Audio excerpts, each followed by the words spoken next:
going to start this final block of day 3 with bronze medal matches in the under 90 kilos category, and we've got Krisztián Tóth of Hungary, former world silver medalist, and he's up against Milan Randl, and this is the first match up.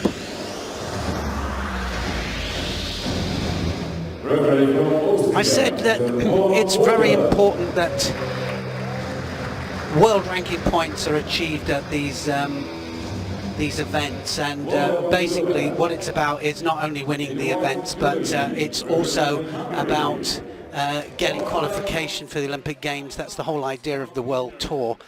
The World Tour enables world rankings.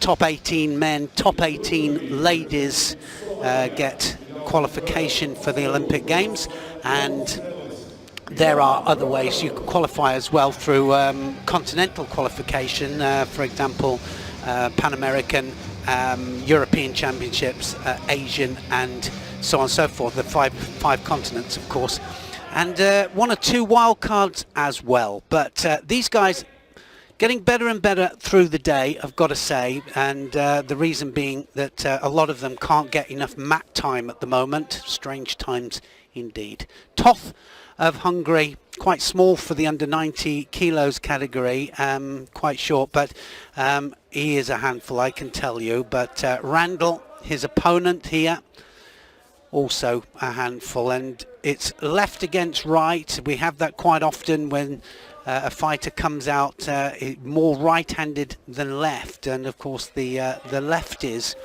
probably a little bit more capable of fighting right-handers than the other way round, and the reason being that they fight and train with a lot more right-handers.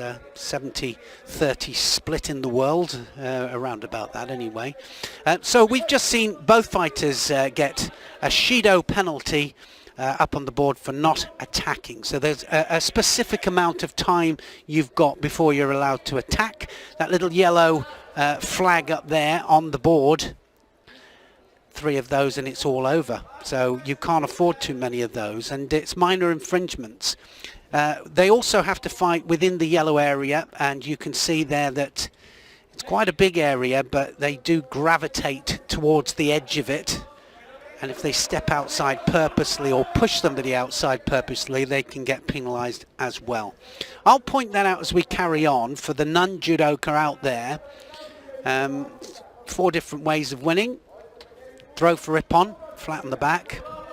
You get a wazari if you don't quite get them on the back. And then, of course, it's 20-second hold down, no entanglement with the legs, and arm lock or strangle for a submission. 4-minute contests normally, but it can go longer if there's no score on the board. Then what happens is it carries on into golden score, and then the first score wins. Bit of tactics here, trying to catch the sleeve, and as you can see there, Randl doesn't want Tóth to get 2 hands on. He's got a very fast shoulder throw, Tóth, and drops right the way underneath, and he can't get 2 hands on at the moment, and caught at the edge here. Look at this, caught at the edge, and the reason that Tóth is pushing him up towards the edge there is two things. Possibility of getting him penalised for stepping out, but also to get an action-reaction, so that he pushes back into the centre. Second penalty up to Randl, and it's Tóth putting the work in.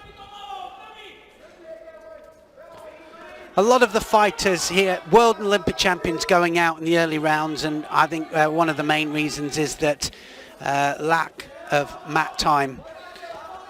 Very difficult for them to get the amount of sparring with different partners.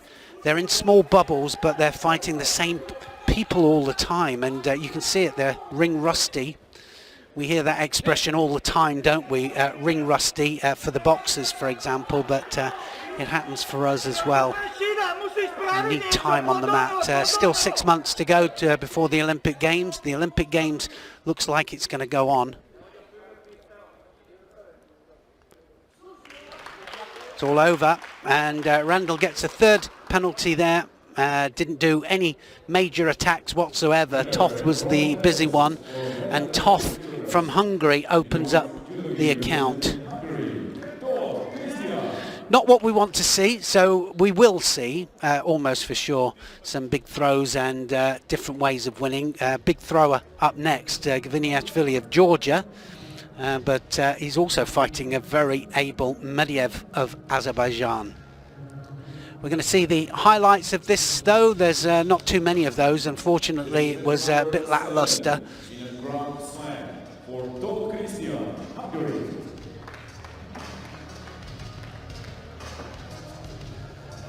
So another medal for Tóth, and showed his consistency, and that's what the world rankings does.